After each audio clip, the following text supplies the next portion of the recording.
மாநில அமைப்பு செயலாளராக உயர்ந்தார். பாஜகவில் மாநில தலைவருக்கு நிகரான அதிகாரம் கொண்ட முக்கியமான பதவி மாநில அமைப்பு செயலாளர். RSS தான் இந்த பதவியை நிரப்பும். அந்த பதவியில் இருந்தபடிதான் தமிழ்நாட்டின் கட்சியை வளர்த்தார் இள கணேசன்.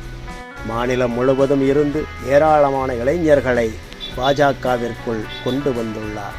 2009, 2014 நாடாளுமன்ற தேர்தல்களிலும் தென் சென்னை நாடாளுமன்ற தொகுதியில் போட்டியிட்டு வெற்றி பெறவில்லை என்றாலும் மத்திய பிரதேச மாநிலத்திலிருந்து மாநிலங்களவைக்கு தேர்ந்தெடுக்கப்பட்டார்.